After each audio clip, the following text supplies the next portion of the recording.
चलिए दोस्तों, मैं आज आपको मुग़ल और राजपूतों के बीच के संबंध को बताऊंगा। मुग़ल राजपूत संबंध को हम क्लियर करेंगे, उस पर चर्चा करेंगे और उस पर देखेंगे कि क्या क्या क्वेश्चन पूछे जा सकते हैं, कैसे कैसे क्वेश्चन पूछे जा सकते हैं। देखिए, ये CGPSC में भी पूछा जाता है, CG व्यापम में भी पूछा जाता है, इंडिया के भी एग्ज़ाम्स में इससे क्वेश्चन आते हैं। तो बिल्कुल ध्यान से शालीनता से समझेंगे, पढ़ेंगे कि क्या प्रश्न बनते हैं। इस एक वीडियो में मैं आपको बताऊँगा कि क्या क्या मेन जो रिलेशन है राजपूतों और मुग़लों के बीच में। मेन जो रिलेशन तो अकबर के साथ ही था, ठीक है, मेन रिलेशन इसी के साथ था। लेकिन हम यहाँ पे क्या करेंगे, पूरे पॉइंट्स को पढ़ेंगे और सारे इससे रिलेटेड इंपॉर्टेंट तथ्य को देखेंगे कि मुग़ल राजपूत संबंध का क्वेश्चन सॉल्व कर सकें। देखिए, सबसे पहले अकबर के काल में राजस्थान की बात कर रहा हूँ। राजस्थान पे ही मेन राजपूत लोगों का शासन रहा है शुरू से। तो अकबर के काल में राजस्थान में मुख्य रूप से 6 राजपूत रियासतें थी। कितने थी? तो 6 थी। अब तुमको यहाँ पे उन रियासतों का नाम है, मेवाड़ है, मारवाड़ है, बूंदी है, आमेर है, जैसलमेर है और बीकानेर है। यहाँ पे 6 राजपूत रियासत आपको दिख रहा है। कहाँ पे? तो राजस्थान में। और किसके काल के हैं? अकबर के। तो पेपर में कैसे आएगा? मुगलों और राजपूतों के संबंध के क्वेश्चन ऐसे आएंगे कि कितनी राजपूत रियासतें थी राजस्थान में।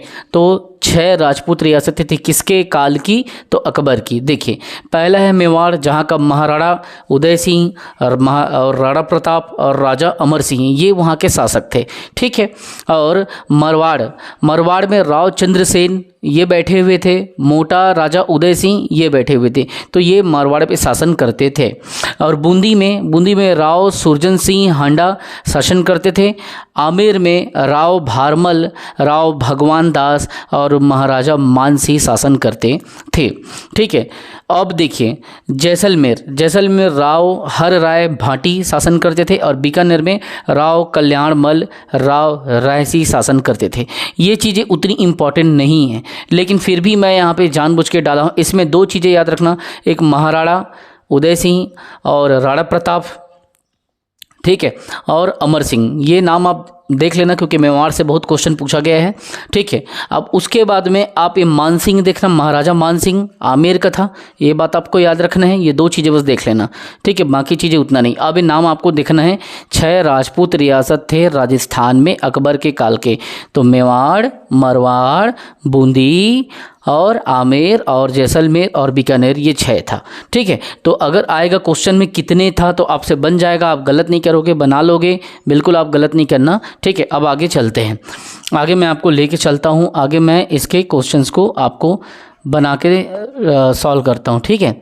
तो आगे देखिए, ये अकबर के समकालीन थे और राजस्थान की राजपूत रियासतों के शासक थे। तो किसके समकालीन थी, ये प्रश्न आएगा तो अब बताएंगे कि वो अकबर के समकालीन थी। अब देखिए, एक क्वेश्चन आता है, क्या क्वेश्चन आता है कि अकबर ने राजपूतों के साथ किस नीति को अपनाया। तो अकबर ने किसके साथ? तो राजपूतों के साथ किस नीति को अपनाया। तो राजपूतों के साथ अकबर ने किस नीति को अपनाया भाई? तो अकबर ने सुलह की नीति को अपनाया। किसको अपनाया? सुलह कुल की नीति। बहुत ज़बरदस्त पूछे जाने वाला क्वेश्चन है, IMP है। और मैं आपको बता रहा हूँ, माधव पहल एकेडमी से मैं दीपक सर आप लोगों को बार बार कह रहा हूँ, ये नीति को बहुत पूछा गया है, सुलह कुल की नीति। तो क्वेश्चन को देखो, अकबर ने राजपूतों के साथ कैसा नीति अपनाया? तो सुलह कुल की नीति को अपनाया था। तो ये चीज़ें कभी भी पूछी जा सकती है और VVIMP की कैटेगरी में आती है। ये क्वेश्चन में आप गलती नहीं करेंगे। दूसरा, अकबर की राजपूत नीति के उद्देश्य अपने दरबार में क्या थे? शक्ति संतुलन की स्थापना करना था। अकबर ने जो राजपूत लोगों के साथ में जो नीति किया था स्थापित, उसका मूल उद्देश्य क्या था, क्या बेसिक उद्देश्य था? तो वो अपने दरबार में क्या करना चाहता था? जो शक्ति है, जो पावर है, उसका संतुलन स्थापित करना चाहता था और राजपूतों के सहयोग से वो अपने साम्राज्य का विस्तार करना चाहता था। तो अकबर का दिमाग देखो, वो कैसा क्या चाहता था। पहले तो सुलह कुल की नीति अपना लिया, लड़ाई झगड़ा नहीं चाहिए मुझे, बोला सुलह करो और चलो साथ में, आप भी चलो हम भी चलेंगे। और दरबार में किसकी? शक्ति संतुलन को स्थापित करना चाहता था। जब वो उसके साथ रहेंगे दरबार में शक्ति मजबूत रहेगी और वह आसपास के पूरे राज्य में साम्राज्य का क्या करना चाहता था? विस्तार करना चाहता था। और किसके सहयोग से? तो लोकल राजपूत के सहयोग से वो साम्राज्य का विस्तार करना चाहता था। Clear? I think it is very clear. अब आगे चलिए, देखिए, अकबर की राजपूत नीति के 3 साधन थे। कितने साधन थे? 3 साधन थे। ध्यान से समझना, ये तीनों साधन को मैं यहाँ पे बहुत मेहनत करके आपको समझा रहा हूँ और तीनों को समझना। इसे पूछा जाता है कि अकबर की राजनैतिक जो नीति थी या अकबर की राजपूत नीति थी, उसके कितने साधन थे, कितने सोर्स थे? तो 3 साधन थे। कितने? 3 साधन थे। कौन कौन सा? देखो, सबसे पहले है हमारा वैवाहिक साधन। पहला क्या है? वैवाहिक संबंध को लेके चलता था वो। दूसरा था मित्रतापूर्ण संबंध। तो अकबर क्या है, बहुत सुलझा हुआ शासन था, ठीक है ना।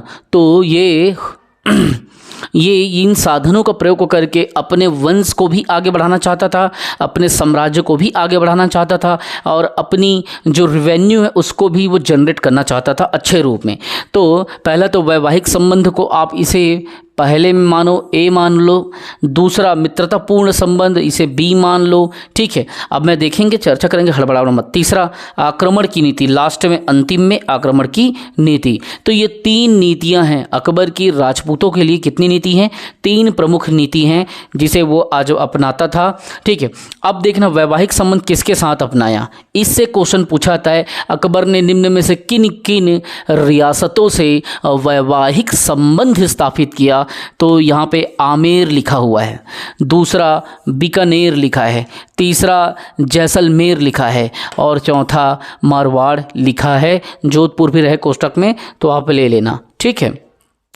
तो ये सभी का नाम आपको याद रखना है, ठीक है। तो आमेर, बीकानेर, जैसलमेर, मारवाड़, जोधपुर एक साथ। तो इन सब के साथ में वो वैवाहिक नीति को अपनाया था। तो पूछा जाएगा क्वेश्चन में कि मुगलों और राजपूतों के संबंध में निम्न में से कौन सा राज्य था जिनके साथ वैवाहिक नीति नहीं अपनाई गई? तो ये नाम आप याद रखेंगे तो आपका क्वेश्चन आराम से बन जाएगा। दूसरा, अब ये बोलेगा कि निम्न में से अकबर ने किसके साथ मित्रतापूर्ण संबंध की नीति को अपनाया? तो 6 प्रमुख रियासत में बूंदी एक ऐसा रियासत था जिसके साथ में क्या किया था? तो मित्रतापूर्ण मैत्री संबंध निभाया था और साम्राज्य का विस्तार किया था। तीसरा क्वेश्चन अगर आता है कि निम्न में से वैवाहिक और मित्रता को छोड़ के जो बचा कौन सा? आक्रमण की नीति किसके साथ आक्रमण किया था अकबर ने? तो मेवाड़ का नाम आप यहाँ पे डालेंगे, ठीक है। तो मेवाड़ के साथ में ये आक्रमण की नीति को किया था। मेवाड़ और मारवाड़ में कंफ्यूज मत होना, इसके साथ वैवाहिक था और ये आक्रमण की नीति के लिए मेवाड़ को पूछे जाएगा, मित्रता के लिए बूंदी को पूछा जाएगा और वैवाहिक संबंध के लिए ये सब आप पूछा जाएगा। क्लियर? अब आगे चलिए, देखिए इस बात को समझो आप।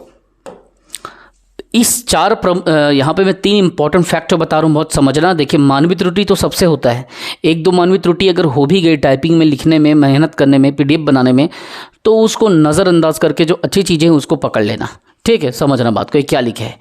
पहली रियासत आमेर थी, ध्यान से सुनते जाना, ठीक है। पहली रियासत कौन थी? आमेर थी, जिसके शासक कौन थे? राव भारमल। इसने मुगलों की अधीनता को स्वीकार कर लिया। Point should be noted, point should be noted. पहली रियासत कौन सी थी? आमेर थी, जिसके शासक कौन थे? राव भारमल। इसने मुगलों की अधीनता को स्वीकार कर लिया। ये बात आप याद रखेंगे आमेर के लिए। क्लियर? जिसने क्या किया? राव भारमल ने मुगलों की अधीनता को स्वीकार किया। पहला राज्य ऐसा था जिसने इनकी अधीनता को स्वीकार किया, पहला राजपूत राज्य की बात हो रही है।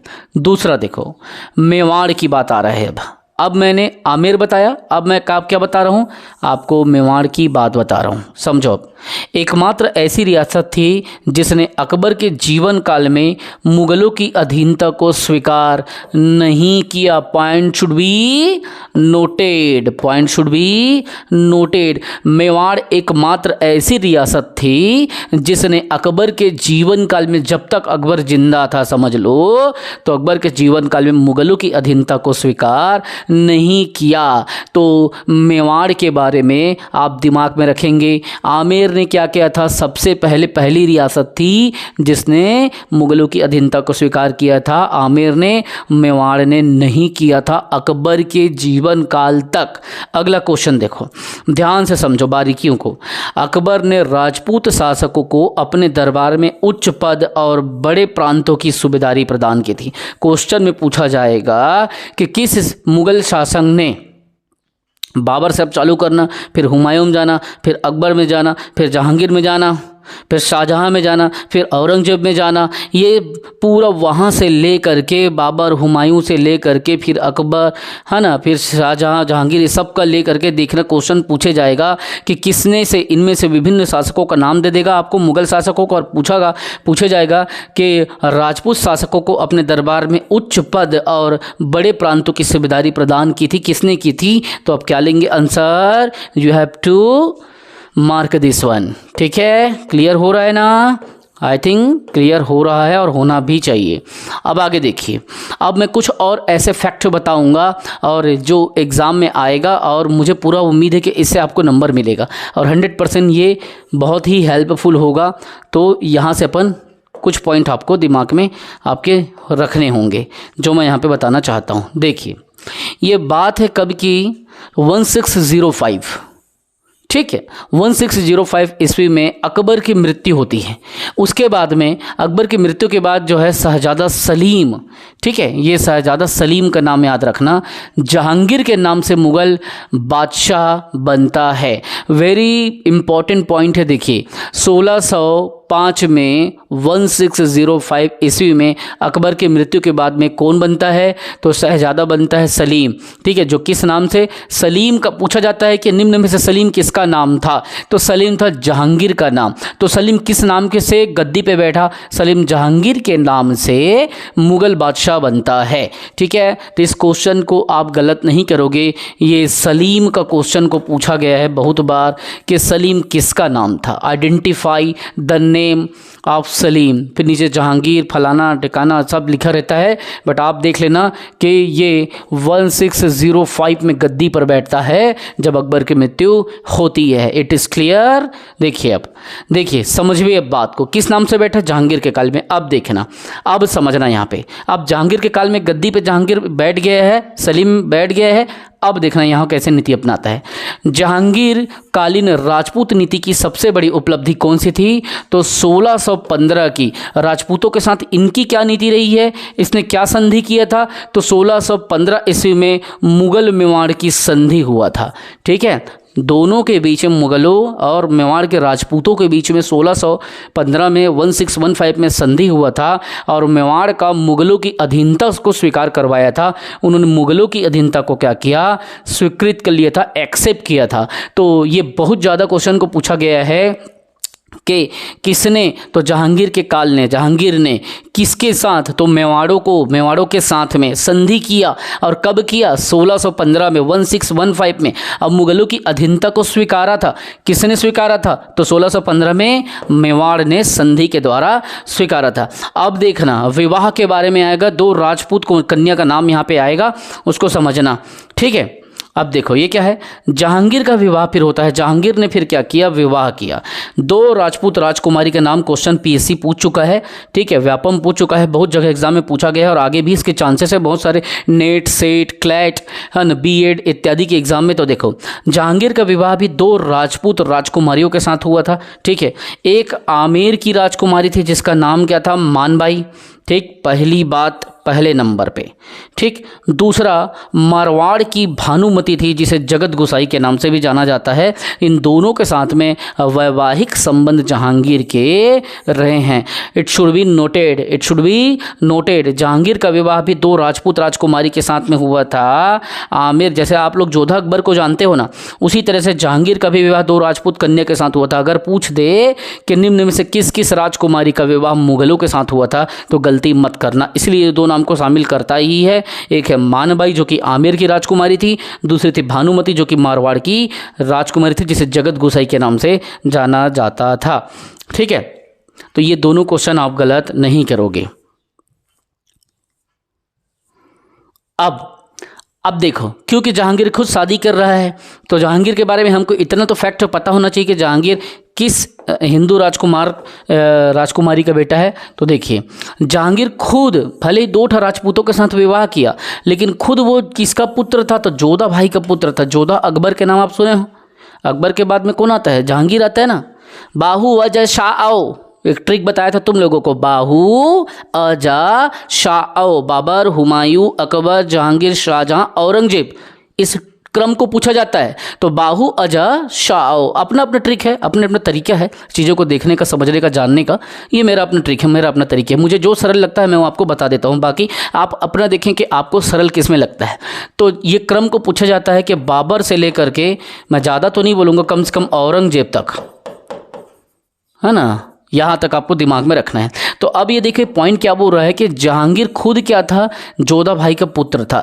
ठीक है, तो हिंदुओं के प्रति, राजपूतों के प्रति, राजपूतों के भी इनके मन में भी सम्मान था उसके लिए, और ये वैवाहिक नीति के माध्यम से भी आगे बढ़ना चाहता था। ठीक, अब देखिए जहांगीर के बारे में देखना। जहांगीर ने अपनी माता को किस नाम की उपाधि दी? Very clear question, IMP question. अपनी माँ को मरियम उस जमानी के नाम से इन्होंने क्या किया? उपाधि दिया था। तो अपनी माँ ने, खुद वो किसका बेटा था? तो स्वयं जोधा भाई का बेटा था। ठीक है, और अपनी माँ को किस नाम से जानता था? वो किस नाम से उपाधि दिया था? तो मरियम उस जमानी, ठीक है, इस नाम से उपाधि दिया था जहांगीर ने। अब देखिए, अब इस क्वेश्चन को पूछा जाता है सवाई राजा के ऊपर का एक क्वेश्चन है ना, उपाधि दी करके। किसे दी? बेहतरीन क्वेश्चन, बता रहा हूँ, बेहतरीन क्वेश्चन। जहांगीर ने जोधपुर के महाराजा, कहाँ के राजा? जोधपुर के महाराजा, उसका क्या नाम था? सूरसिंह। इस नाम को याद रखना। उसे सवाई राजा की उपाधि दी थी। किसकी उपाधि दी थी? तो राजा सवाई की, सूरसिंह को सवाई की उपाधि दी थी। इसीलिए जोधपुर सवाई कहा जाता है, क्योंकि जोधपुर के महाराजा थे सूरसिंह, उसको सवाई राजा की उपाधि दी थी। ठीक है, तो क्वेश्चन को पूछा जाता है, गलती नहीं करोगे। यूँ तो मुगल साम्राज्य अथाह है, लेकिन जब राजपूत और मुगलों का संबंध की बात आती है तो क्वेश्चन यहीं से पिकअप होने वाला है, इसीलिए इसको अच्छे से करें। ठीक है, अब देखिए जहांगीर के बारे में इस बात को भी आप दिमाग में आप रखो। जहांगीर ने आमेर के महाराजा मानसी के साथ में क्या है, उसके व्यक्तिगत संबंध बहुत खराब थे, अच्छे नहीं थे। तो व्यक्तिगत संबंध अच्छे नहीं थे किसके साथ में? तो आमेर के राजा मानसी के साथ में। इसीलिए मैं बोला था इस नाम को आप याद रखे रहना, मानसी का करके। ठीक है, तो जहांगीर के जो आमेर के राजकुमार मानसी थे, उसके साथ में व्यक्तिगत संबंध अच्छे नहीं थे। ये बात आप याद रखना, क्वेश्चन में पूछा गया है, ये सब पूछा गया क्वेश्चन है। व्यापम में, PSC में कहीं न कहीं से कलेक्टेड किया हूँ। पिछले 20 साल का, 18 साल का क्वेश्चन निकालना पड़ता है, मेहनत करना पड़ता है, तब जा करके यहाँ पे डालना पड़ता है। तो आपको क्या बोल रहा हूँ मैं कि जहांगीर के आमेर के राजा के साथ में व्यक्तिगत संबंध खराब थे, अच्छे नहीं थे, काम चलाऊ थे। अब देखिए, जब इसकी मृत्यु होती है ना, तो जगत गोसाई का जो बेटा आता है खुर्रम, ठीक है, वो किस नाम से बैठता है? बादशाह बनता है। तो अब इस पॉइंट को देखो, अब उधर को भूल जाओ, इस पॉइंट को देखो। जहांगीर की होती है मृत्यु, उसके बाद में जगत गोसाई का एक बेटा आता है, ठीक है, जगत गोसाई का पुत्र, जिसे क्या कहा जाता है? उसे कहा जाता है शहजादा खुर्रम। क्या कहा जाता है बेटा? उसे कहा जाता है शहजादा खुर्रम। तो शहजादा खुर्रम जो होता है, ये शहजादा खुर्रम ये किस नाम से गद्दी पे बैठता है? तो ये शाहजहां के नाम से मुगल बादशाह बनता है। तो इस क्वेश्चन को याद रखना, आपको कभी भी पूछ देगा तो आपसे गलत नहीं होना चाहिए कि खुर्रम, इसीलिए बड़े अक्षर में यहाँ पे लिखा हूँ, खुर्रम जो है वो किस नाम से गद्दी पे बैठता है, क्योंकि मिलान करें करके आएगा। जैसे सलीम के लिए आया था ना, तो उसी तरीके से जैसे जहांगीर के लिए हमने देखा, अब हम शाहजहां के लिए भी देख रहे हैं। तो शाहजहां का ये क्वेश्चन को बोलेगा कि आप क्या करें? नामों का मिलान करें, है ना, नाम का क्या करें? मिलान करें। आपको पूछेगा तो खुर्रम को शहजादा शाहजहां के नाम से वो गद्दी पे बैठा था। ठीक है, इस नाम से वो गद्दी पे बैठा था। क्लियर? अब आगे देखिए, आगे आप चलिए, इससे भी कुछ क्वेश्चन बनते हैं, वो भी मैं आपको बता रहा हूँ। अब देखना, थोड़ा सा आगे चलते हैं, थोड़ा सा देखते हैं, थोड़ा सा और फैक्ट को, पॉइंट्स को देखते हैं कि किसके किसके सहयोग से मुगलों को पूर्ण समर्थन किसने दिया। ये सब क्वेश्चन अगर पूछा जाए तो आप कैसे बनाओगे? कितना टाइम हो गया? हाँ देखो 19 मिनट हुआ है, चल आगे देखो। जो बता रहा हूँ वो तो करना है, बाकी चीज़ आप नहीं करोगे तो आपकी मर्जी। मैं जो बता रहा हूँ छोड़ना भी नहीं है, ठीक। तो देखिए इसमें एक क्वेश्चन आता है,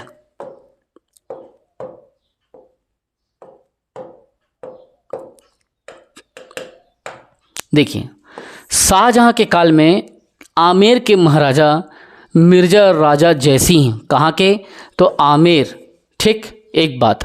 दूसरा जोधपुर के महाराजा जसवंत सिंह, दूसरा बात हो गया।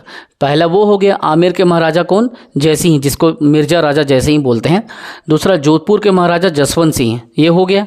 फिर बीकानेर के महाराजा करणी सिंह, कौन, ये करणी सिंह। और उदयपुर के महाराजा राज सिंह, इसने मुगलों का क्या किया था, 100% समर्थन किया था, 100% सहयोग दिया था साम्राज्य के विस्तार में। किसका, तो मुगलों का। तो एक क्वेश्चन को पूछता है कि निम्न में से कौन कौन राजा ने मुगलों का 100% सहयोग किया था।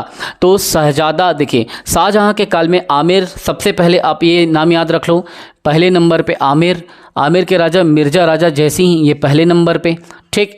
दूसरा जोधपुर आ जाता है, जोधपुर इसने 100% साथ दिया था, जसवंत सिंह दूसरे नंबर पे। तीसरा आ जाता है बीकानेर, बीकानेर के राजा कौन है, करणी सिंह, ठीक। तो 1 2 3। फिर उदयपुर, उदयपुर के महाराजा कौन, राज सिंह, तो ये हो जाएगा 4। इन 4 लोगों का नाम इतिहास में इसलिए जाना जाता है, इन्होंने क्या किया था, बराबरी का पूरी तरह से समर्थन उनको दिया था, जितना कहा जाए उतना इन लोग करते थे, और 100% मतलब पूर्ण सहयोग, पूर्ण सेवा वो उनका किए थे, पूर्ण सहयोग देते थे, जितना हो सकता था उतना। अच्छा, अब उसके अलावा एक क्वेश्चन आता है, क्या क्वेश्चन, देखो बूंदी के राजकुमार, बूंदी के राजकुमार राव छत्रसाल की जगह छत्रसाल भी लिख देता है, लेकिन छत्रसाल जो है उसकी मृत्यु के बाद में उनके छोटे पुत्र राव माधो सिंह, उनका छोटा पुत्र कौन था, माधो सिंह, उनको माधो सिंह को बूंदी के कोटा से अलग कर कोटा का स्वतंत्र राजा बना दिया। ये क्वेश्चन को पूछा था कि कोटा मतलब बूंदी से कोटा को ऐसे फाड़ दिया 2 भाग में, ठीक है, अलग अलग कर दिए। इधर में बूंदी है, इधर कोटा है, तो बूंदी से कोटा को फाड़ दिया, 2 फाड़ कर दिया, और उसके बाद में कोटा का स्वतंत्र राजा बना दिया गया। तो ये क्वेश्चन ये भी आता है कि बूंदी के राव छत्रसाल की मृत्यु के बाद में उनका जो छोटा पुत्र था, छोटे पुत्र राव माधो सिंह, छोटा बेटा कौन था, माधो सिंह, उसको बूंदी को कोटा से अलग कर दिया, अलग, ये बूंदी है, कोटा अलग अलग कर दिया, और कोटा का एक बोला भैया जा तू स्वतंत्र राजकुमार बन जा, तो छोटा पुत्र को कोटा का बना दिया गया था। ये क्वेश्चन को अब याद रखना कि कोटा का स्वतंत्र राजा बना दिया गया था, किसे बनाया था, तो माधो सिंह को, क्योंकि छोटा पुत्र यही था, ठीक है। इससे क्वेश्चन आए हैं, इसीलिए ये सब शामिल है यहाँ पे। अब देखिए यहाँ से कुछ और क्वेश्चन मैं आपको बता रहा हूँ, शाहजहां के ऊपर अब प्रश्न बन रहा है, 5वें नंबर का शासक, ठीक है। शाहजहां के काल में इन राजपूत शासकों के नेतृत्व में मध्य एशिया को, कहाँ पे, सेंट्रल एशिया की बात आ रही है, मध्य एशिया की बात आ रही है, ठीक है। तो किसके काल में, शाहजहां के काल में मध्य एशिया को विजय करने के लिए सैनिक अभियान भेजा गया था। सैनिक अभियान भेजा गया था किसके काल में, तो ये शाहजहां ने क्या किया, राजपूतों से मदद मांगा था और बोला कि भाई आप लोग क्या करो, जाओ और पूरे मध्य एशिया को जीतने के लिए भिड़ जाओ, जितना हो सके देखेंगे करके। अब आगे क्या बात आता है मालूम है कि शुरुआत में, प्रारंभ में ये जो अभियान है ना वो सफल रहा। शुरुआती दौर पे मध्य एशिया को जीतने के लिए राजपूत लोग गए थे और भेजा कौन था, शाहजहां भेजा था। तो शुरुआत में ये अभियान सफल रहा, लेकिन वहाँ की जो स्थानीय जनता थी, जिसको उज्बेक जनता कहते हैं मध्य एशिया का, ठीक है, तो उज्बेक जनता ने इसका विद्रोह कर दिया और इसी कारण ये क्या हुआ, असफल रहा, इसीलिए असफल रहा। लेकिन कैसे क्वेश्चन आएगा कि राजपूत शासकों के नेतृत्व में मध्य एशिया को लड़ने के लिए किसने भेजा था, तो वो आएगा कौन, शाहजहां। कौन आएगा बेटा, शाहजहां आएगा। इन्हीं के कहने पे ये गए थे, लेकिन स्थानीय जो जनता थी मध्य एशिया की, है ना, उज्बेक जनता थी, उन लोग विद्रोह कर दिए राजपूतों का और उन लोग हार गए, ठीक है। फिर ये सफल नहीं रहा, शुरुआत में तो रहा, लेकिन धीरे धीरे एनर्जी कम हो गया स्थानीय जनता का विरोध होने के कारण। अब देखिए इस क्वेश्चन को देखिए, क्योंकि इससे भी क्वेश्चन पूछता है, कूटनीति का क्वेश्चन है ना। बीकानेर के महाराजा क्या नाम है? करणी सिंह। इसकी कूटनीति से सभी राजपूत शासक सुरक्षित फिर कहाँ पहुँच गए? हिंदुस्तान लौटकर आ गए। गए तो थे पूरे मध्य एशिया को जीतने, लेकिन सब फिर इनके दिमाग से, इनके सूझबूझ के कारण, करणी सिंह के दिमाग कारण आ गए। इसलिए सभी राजपूत शासकों ने मिलकर क्या किया? शाहजहां की तरफ से करणी सिंह को किस नाम की उपाधि से दिया? तो उसका नाम था जंगलधर। क्या था? जंगलधर। ठीक है, तो जंगलधर बादशाह की उपाधि दी गई थी। ठीक है, तो ये जो है शाहजहां की तरफ से करणी सिंह को क्या वो उपाधि दिया गया? तो जंगलधर की उपाधि, जंगलधर बादशाह की उपाधि दी थी, क्योंकि इन्होंने ही उन सभी को मध्य एशिया से हिंदुस्तान वापस लाया था। ठीक है, अब देखिए उस 4 पुत्रों के बारे में, उत्तराधिकार का जब युद्ध होता है ना, तो उससे कुछ क्वेश्चन आता है। हालांकि औरंगजेब जो है वो इसमें जीतता है ना। दारा शिकोह बहुत बुद्धिमान रहता है, लेकिन वो आगे कुछ नहीं कर पाता। तो यहाँ पे इस बात को समझेंगे, इस बात पे थोड़ा सा आपका मैं ध्यान खींचना चाहता हूँ। देखिए शाहजहां के बारे में अपन देखते हैं। शाहजहां के जीवन के अंतिम काल में, कहाँ पे? तो लास्ट पीरियड पे बोल रहा है। शाहजहां के अंतिम काल में उसके 4 पुत्र थे, 4 बेटे थे। सब नाम आपको बता चुका हूँ, लेकिन फिर भी देख लो। 4 बेटे थे, और उसमें क्या हुआ उनके द्वारा? तो उनके मध्य में, उनके बीच में आपस में क्या हुआ? चारों के बीच में झगड़ा होने लगा। बोले मैं जीतूंगा, मैं अधिकार लूंगा, मैं राजा बनूंगा, मैं बनूंगा, ये तो उत्तराधिकार का युद्ध जो है होने लगा। इसमें शुरुआत में, प्रारंभ में है ना, प्रारंभ में सभी जो है राजपूत शासकों ने दारा शिकोह का साथ दे दिया। सभी राजपूत शासकों ने किसका साथ दिया? क्योंकि दारा शिकोह क्या था? बहुत बुद्धिमान था, बहुत ही सूझबूझ का व्यक्ति था, बहुत बुद्धिमान था, साथ में उसमें सहिष्णुता भी थी। वो धर्मों का सही मतलब वो करता था, सम्मान करता था, है ना।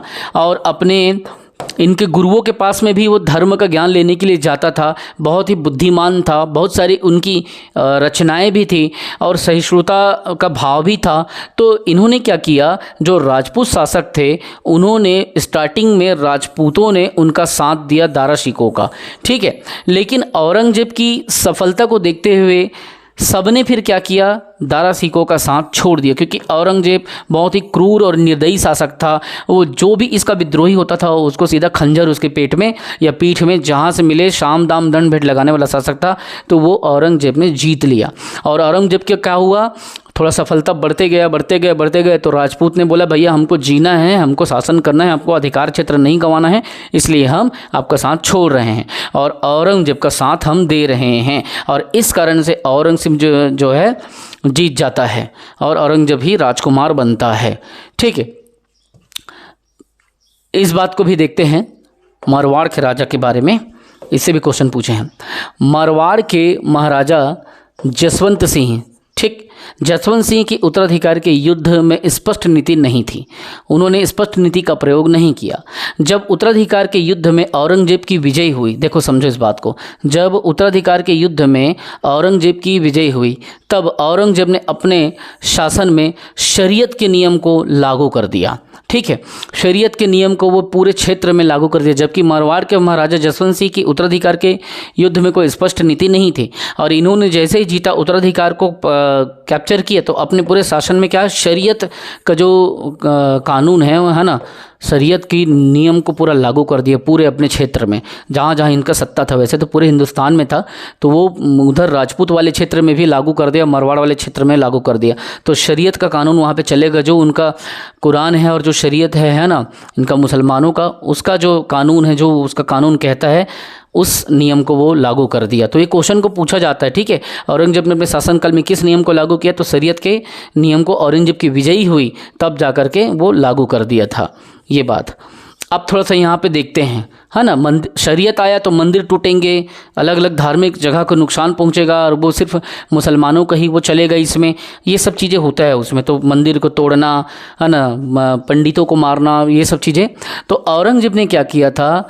1669 में 1669 ईस्वी में अपने जो प्रांतीय सूबेदारों हैं, है ना, प्रांत के सूबेदारों के नाम मंदिरों को तोड़ने का फरमान जारी किया। बोला कि तुम क्या करो, फटाफट जितने भी मंदिर दिख रहे हैं उसको तोड़ो। तो ये बहुत ही दुखदाई स्थिति था 1669 में, है ना, ये बहुत ही दुखदाई था। सूबेदारों को कह दिया कि जितने भी सूबेदार मेरे प्रांत में हैं सब क्या करो, मंदिरों को तोड़ो। तो ये जैसे ही फरमान आया तो धड़ाधड़ मंदिरों को तोड़ना चालू किया गया।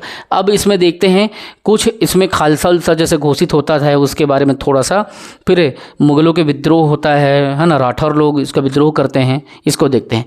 फिर 1678 ईस्वी में, क्योंकि बहुत ही निर्दयी, क्रूर और मतलब समझ रहे हो ना, ऐसा शासक था कि उसका ही जो बोल दिया वही होगा। तो 1678 में जोधपुर के महाराजा जसवंत सिंह की मृत्यु हुई, और जैसे ही इनकी मृत्यु होता है तो औरंगजेब ने उसके पुत्र अजीत सिंह को मारवाड़ का शासक मानने से मना कर दिया। बोला मैं इसको नहीं मानता, ठीक है, जो राजा थे जसवंत सिंह थे और इसको मैं नहीं मानता हूँ। तो है ना, तो कहाँ का शासक नहीं मानना, तो ये क्वेश्चन को पूछता है कि अजीत सिंह को कहाँ का शासक मानने से औरंगजेब ने मना कर दिया था, तो मारवाड़ का शासक मानने से मना कर दिया था। तथा जो जोधपुर वाला हिस्सा है, ठीक है, क्योंकि जोधपुर के राजा थे, तो जोधपुर को खालसा घोषित कर दिया गया, खालसा क्षेत्र, खालसा भूमि घोषित कर दिया गया कि वो एरिया अब मेरे अंदर में है, वहाँ से रेवेन्यू जो आएगी वो हमारी होगी, ठीक है। तो खालसा क्षेत्र घोषित कर दिया। तब वीर दुर्गादास राठौर के नेतृत्व में, ये नाम को याद रखना, सबको डिलीट कर रहा हूँ, यहाँ पे देखो, इस वीर दुर्गादास राठौर के नेतृत्व में राठौरों ने मुगलों के विरुद्ध यहाँ पे विद्रोह कर दिया था, ठीक है। तो इस क्वेश्चन को पूछता है कि औरंगजेब के काल में राठौरों के नेतृत्व में, ठीक है, राठौरों के नेतृत्व में उस नेतृत्वकर्ता का नाम बताओ जिसने राठौरों के नेतृत्व में क्या किया था, विद्रोह किया था, उसका नाम क्या था, तो वीर दुर्गादास राठौर, इसका नाम याद रखना, ठीक है, वीर दुर्गादास राठौर, इसने विद्रोह कर दिया था। अब यहाँ पे देखना, यहाँ पे इस पॉइंट्स को समझना आप, ठीक है। ये क्या बोल रहा है कि मेवाड़ के महाराजा राजसिंह ने भी राठौरों के समर्थन में मुगलों के विरुद्ध विद्रोह कर दिया था। दो नाम आपको याद रखना है, एक तो मेवाड़ के राजा राजसिंह, ठीक, और दूसरा जोधपुर के हिस्से के समझ लो जो जसवंत सिंह के बेटे थे ना, ठीक है, उनके ग्रुप से कौन आया था, तो वीर दुर्गादास आया था, ठीक है। तो वो बोला कि भैया अजीत सिंह को मैं नहीं मानता हूँ शासक वहाँ का, तो मैं खालसा घोषित करता हूँ। तो वीर दुर्गादास राठौर जो है वो जोधपुर की तरफ से आया था, ठीक है, और मेवाड़ की तरफ से राजसिंह जो था वो आया था। तो दोनों ने क्या है मिला, जोधपुर और मेवाड़ मिले, और जोधपुर और मेवाड़ मिलने के बाद में उन्होंने जोधपुर, ठीक है, प्लस मेवाड़, ये दोनों ने मिलके क्या क्या विद्रोह कर दिया। तो ये क्वेश्चन को पूछता है कि दो मतलब राजपूत वंश से, राजपूत साम्राज्य से, ठीक है, राजपूत शासकों में से इनका किन किन रियासतों से मुग़लों के खिलाफ वर्सेस मुग़ल, और मुग़ल में कौन था, तो औरंगजेब। मैंने अब यहीं से सब खेल बिगड़ता है इन लोगों का, संबंध वगैरह। पहले तो अकबर के काल में कितना बढ़िया था, लेकिन अब यहाँ पे बिगड़ना चालू हो जाता है। तो विद्रोह होता है ना, तो ये मेवाड़ के राजा और जोधपुर के राठौर, ठीक है, इससे क्वेश्चन पूछा गया है, तो हुआ। तो हमने बहुत अच्छे से मेहनत किया, और कुछ पॉइंट्स और मैं आपको बताऊँगा। एक पॉइंट्स आपको मैं बताता हूँ, ठीक है। अब इसमें क्या हुआ, जजिया कर को पूछा जाता है, ठीक है, सारे क्षेत्र में वो लगा दिया था जजिया, ना केवल अपने क्षेत्र में बल्कि उन क्षेत्र में भी जहाँ पे ये लोग बैठे थे, राठौर लोग और क्या नाम है इनका, राजपूत लोग, तो वहाँ पे भी। तो ये क्वेश्चन आता है कि औरंगजेब ने कब जजिया कर को पुनः लगाया। तो औरंगजेब के काल का ये टाइम पीरियड याद रखना, 1679, 1679 ईस्वी में जजिया कर को पुनः लगा दिया गया था, ठीक है। तो इस क्वेश्चन को पूछना, जजिया कर को पुनः अकबर के काल में औरंगजेब के काल में जजिया कर पर पुनः कब लगा, तो 1679, ठीक है। अब इस प्रकार से इसने क्या किया, औरंगजेब ने, है ना, अकबर के द्वारा जो सुलह कुल जो आया था ना, भाईचारा वाला नीति समझ लो, सुलह कुल का, इस नीति को ख़त्म कर दिया, परित्याग कर दिया। वो फिर अपने हिसाब से नीति लगाना चालू कर दिया। जितना मेहनत करके अकबर ने बनाया था, सम्राट अकबर ने, सबको ये गुड़ गोबर कर दिया, ठीक है, और अपने तरीके से चलाना चालू कर दिया। और औरंगजेब की मृत्यु जब हुई तो मुग़ल दरबार में फिर क्या होने लगा, अब कमज़ोर लोग आने लगे औरंगजेब के बाद में। तो कमज़ोर शासक आए, तो फिर जो मुग़ल दरबार है वो षड्यंत्र और साजिशों का केंद्र बन गया। इससे धीरे धीरे अब क्या हुआ, जो राजपूत सरदार थे, सूबेदार थे, सरदार थे, राजकुमार थे, छोटे मोटे जो बैठे थे, और राजपूतों ने क्या किया, अब उदासीनता दिखाई मुग़लों के प्रति, और धीरे धीरे खुद को वो स्वतंत्र करते गए, ठीक है। तो ये है पूरा कहानी, जिसको मैंने इतनी डिटेल में, इतने अच्छे से मेहनत किया आपके लिए, और मुग़ल और राजपूतों के बीच जो बातें थी, सारे मैटर को मैंने यहाँ पे सॉल्व कर दिया और बताया। अब आप उसी को क्या करें, लेके चलें और आप आगे बढ़ते जाएं, रिवीजन करते जाएं, क्योंकि इससे 100% पीएससी प्री व्यापम शिक्षक भर्ती सब चीज़ में क्वेश्चन आएगा। और मैंने बहुत मेहनत किया हूँ, मेरे को पता है कितना गला दर्द देता है, कितना हाथ पैर दर्द देता है बार बार पढ़ाने में, कितने मुश्किल से कंटेंट रेडी होते हैं। तो ये सारी चीज़ें ऐसे है कि आपके रिवीजन का खेल है। अगर आप रिवीजन नहीं किए तो इसमें नुकसान आपका है, हमारा कुछ नहीं जाएगा। हम तो आपको उठाने का प्रयास कर रहे हैं, लेकिन आप कैसे करते हो, कैसे एफर्ट देते हो, वो आपको सोचना है, वो आपको देखना है। तो पढ़ते रहें, बढ़ते रहें। वंदे मातरम। जय हिंद।